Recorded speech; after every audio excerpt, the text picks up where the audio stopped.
Dans cette vidéo, je vais vous montrer comment en moins de 2 heures, généralement, nous obtenons chez Soldout plus de 10 rendez-vous qualifiés avec des clients potentiels. Ce que je vais vous présenter est en 3 étapes. Vous allez pouvoir les appliquer très facilement sur votre business en les adaptant légèrement à votre business et à votre cible. Permettez-moi de commencer par l'étape numéro 1 qui va être de définir votre ciblage. Pour avoir quelque chose de qualitatif et d'assez simple, on va faire en sorte de se concentrer sur 3 composants. Pourquoi 3 composants? Parce qu'on va pouvoir les associer ensemble pour avoir quelque chose de précis et d'impactant. Premier composant, ça va être le type d'entreprise que vous recherchez. Deuxième composant, ça va être la caractéristique différenciante de l'entreprise que vous recherchez. Et troisième composant, ça va être le secteur géographique de l'entreprise. Pour nous, ça va être des agences web, le type d'entreprise, nos codes pour la caractéristique différenciante et la région parisienne pour tout simplement le secteur géographique. Je vous donne un exemple en rapport avec l'immobilier pour que vous puissiez bien comprendre. Des agences web,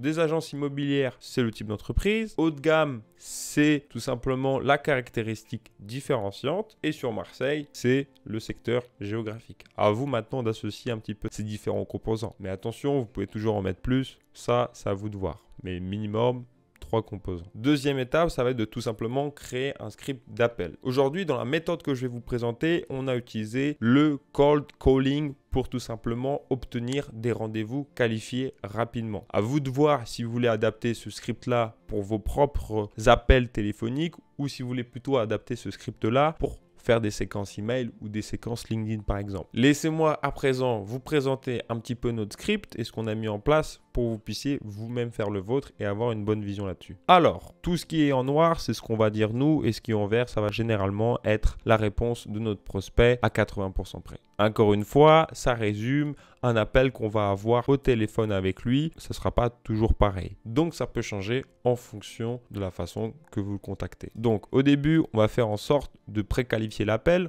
en demandant si c'est bien le bon interlocuteur qu'on a au bout du fil. On attend du coup sa confirmation. Derrière ça, on se présente et on met clairement un intérêt en avant. On lui explique qu'on aurait potentiellement un client à lui apporter et on lui demande s'il aurait quelques minutes pour échanger. Généralement, il nous répond que oui. Et à partir de ce moment-là, on a le temps pour créer du lien et susciter l'intérêt chez notre prospect. On lui demande ensuite si on peut le tutoyer. Généralement, il nous répond que oui, il n'y a pas de souci. Enfin, derrière, on lui dit « J'ai vu que vous faisiez prestation 1, prestation 2 et prestation 3 ». On lui montre qu'on s'est intéressé à son business, ce qui est la réalité parce qu'on a un ciblage très précis et nous chez Soldout, quand on prend la peine d'appeler les gens au téléphone, on regarde déjà leurs réseaux sociaux, leur site internet pour s'assurer que ça va être des clients pour lesquels on peut apporter du résultat parce que chez Soldout, nous on se rémunère uniquement à la signature de nos clients et on a des garanties qui sont très solides, donc on n'a pas le choix que de réussir. On lui pose donc des questions sur sa spécialité, sur comment il intervient auprès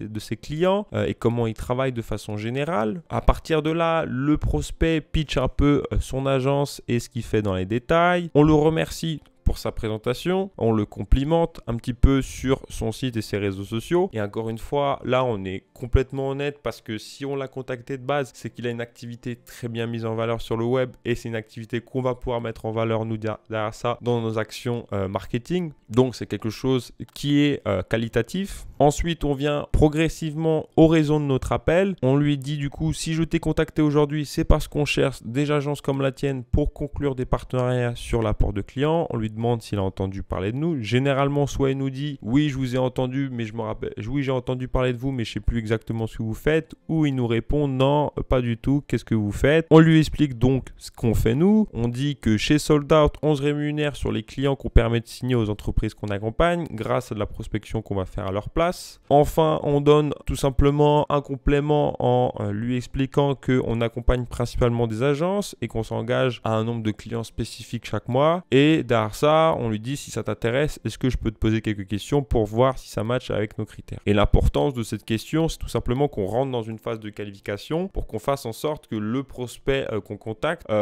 soit bien tout simplement dans nos critères et aussi faire en sorte qu'on ne soit pas avec un client qui n'est pas sérieux au téléphone. Généralement, tous nos prospects au téléphone nous disent oui, mais ils n'ont pas beaucoup de temps. Donc là, on en profite pour lui poser les questions qu'on a standardisées sur notre Calendly. Calendly, si vous ne savez pas ce que c'est un module de prise de rendez-vous. Ça marche comme ça. Il y a un agenda, il y a une description de l'événement et le client peut organiser directement des appels. Là, en l'occurrence, les questions qu'on va avoir, c'est le nom de l'agence, comment aujourd'hui il gère son acquisition, quelle situation décrit le mieux son agence un peu sur son aspect business. Darsan lui demande son chiffre d'affaires moyen, combien de nouveaux clients il voudrait avoir en plus chaque mois, etc. etc. Du coup, ça nous permet d'obtenir les informations qu'on a besoin. On en profite du coup pour lui proposer 2 créneaux différents sur les prochains jours, en étant force de proposition, c'est-à-dire on l'incite directement à prendre rendez-vous avec nous au téléphone pour avancer et lancer la collaboration. On ne lui demande pas si ce serait intéressant qu'on discute ensemble parce qu'en fait, on a la réponse, c'est que c'est intéressant et qu'on sait qu'on va pouvoir lui apporter de la valeur. Donc, on prend les devants. Et derrière ça, on a une dernière phase dans l'appel qui consiste à mettre toutes les chances de notre côté pour s'assurer qu'il vienne au rendez-vous. Pour cela, on utilise plusieurs techniques qui nous permettent d'assurer sa présence sur l'appel, comme le fait de lui donner de la valeur sur l'appel, lui rappeler que l'appel, ça l'engage en rien, ou tout simplement lui dire ce qu'il le verra exactement sur l'appel qu'on vient de programmer ensemble. C'est fini pour l'étape 2. Maintenant, on va voir l'étape 3, comment approcher ses prospects. Aujourd'hui, nous, pour Sold Out, l'une des façons qu'on a d'approcher nos prospects, c'est tout simplement via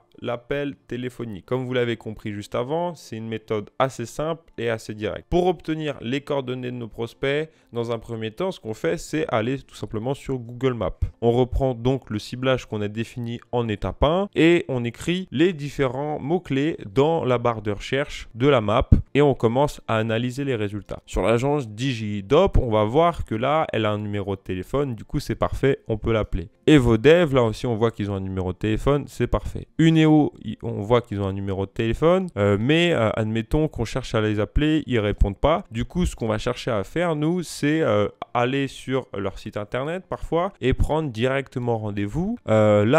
Pour nos prospects, ce qu'on va leur dire, c'est lorsqu'on va booker un rendez-vous, on va dire sur le calendrier du prospect qu'on est là pour un partenariat marketing et qu'on est rémunéré du coup à la performance. On cherche à être le plus transparent possible. Vous, si vous avez des prospects à qui vous réservez un rendez-vous, ne cherchez pas à aller par 4 chemins. Soyez franc, soyez direct, mais faites-le d'une façon efficace. Pour avoir ces résultats-là, chez Sold Out, ce qu'on va faire, c'est exploiter Google Maps. Google Maps, c'est ultra sous-estimé aujourd'hui, alors qu'en fait, tout simplement dessus, on a plein de coordonnées, on a plein d'informations à exploiter. C'est vraiment dommage. Là, on reprend tout simplement dans la barre de recherche les termes des composants du ciblage de notre prospect. Agence web, no code, Paris, c'est les 3 composants. Rappelez-vous de l'étape 1. On a du coup une liste de plusieurs agences. Ici, sur l'agence, par exemple, Agency Inside, on va voir le numéro de téléphone, mais aussi un lien Calendly. Donc, nous, ce qu'on va chercher à faire, c'est directement à appeler. On a remarqué 3 créneaux dans la journée qui marchaient mieux que les autres. Le premier créneau, ça va être de 8h à 9h du matin, parce que généralement, le prospect, soit il est arrivé depuis très peu au travail, soit il est en train de se préparer pour y aller, il n'est rien en train de faire, donc ça nous permet de ne pas l'interrompre, il n'est pas en rendez-vous et c'est sûr qu'on l'a au téléphone. De l'autre côté, on va aussi tester de midi à 13h et c'est généralement là qu'on a les meilleurs résultats. C'est souvent avant la pause déjeuner ou juste au début de la pause déjeuner. Du coup, ça nous permet de saisir les prospects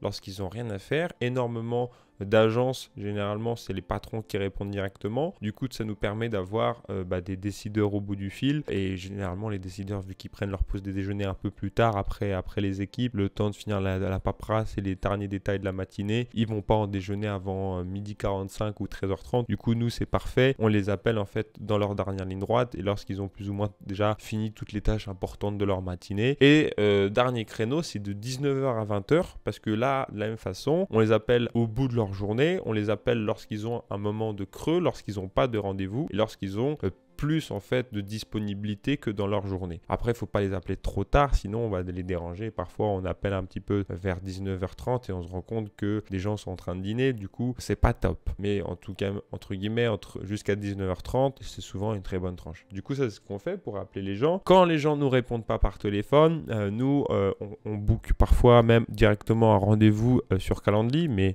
on préfère quand même avoir la personne au bout du fil avant d'avoir le rendez-vous. Là, sur Agency Agency Inside, si on regarde un peu le site internet, on voit qu'il y a un formulaire du contact. De contact, ça va pas trop nous convenir, mais on va quand même laisser un message ici. Du coup là, c'est un message plus orienté client. On regarde s'ils ont peut-être pas une adresse email qu'on peut trouver dans leur mention légale ou en allant sur LinkedIn ou des trucs comme ça. Mais si on trouve pas d'adresse email, on les contacte autrement. Là, en l'occurrence, ils ont une adresse email, donc c'est pas du tout un problème. Maintenant, prenons un autre exemple. L'agence Uneo, avec l'une des agences du coup avec lesquelles on est en discussion. L'agence Uneo, admettons qu'on cherche à les appeler, ils répondent pas. Ce qu'on va faire, c'est aller sur leur site internet et on va prendre rendez-vous directement. Et dans les slots de rendez-vous, dans les questions qui vont être posées, on va tout simplement expliquer qu'on est là pour un partenariat marketing à la performance. Et à partir de là, le rendez-vous est calé. On cherche à lui transmettre le plus d'informations sur nous avant le rendez-vous, que ce soit en lui envoyant un mail complémentaire ou en lui donnant directement des explications assez complètes dans ce petit champ de rendez-vous. Et voilà, c'est tout pour cette méthode. Je vous rappelle qu'avec ça, généralement en 2 heures, on arrive à obtenir 10 rendez-vous qualifiés. Maintenant, ça vous oblige à avoir une offre un minimum challengeante et de cibler les bonnes personnes. Nous, en l'occurrence, on a une offre où on marche uniquement à la performance pour les agences web. Du coup, c'est idéal pour elles et pour nous, c'est pratique à gérer parce qu'on fait que des agences web et on cible que les agences, encore une fois, les plus sexy et les plus simples à vendre. Donc là, c'est très fluide. Maintenant, pour vous, vous voyez comment vous allez pouvoir réadapter ça et bien l'optimiser pour vos business. Et de mon côté, si j'ai pu vous apporter quelque chose avec cette vidéo ou ce que vous avez pu voir sur nous, n'hésitez pas, si vous êtes une agence, à nous contacter. Et sinon, tout simplement, likez la vidéo et me poser peut-être vos questions en commentaire pour voir comment on peut appliquer ça sur votre business et quelles recommandations je peux vous donner vis-à-vis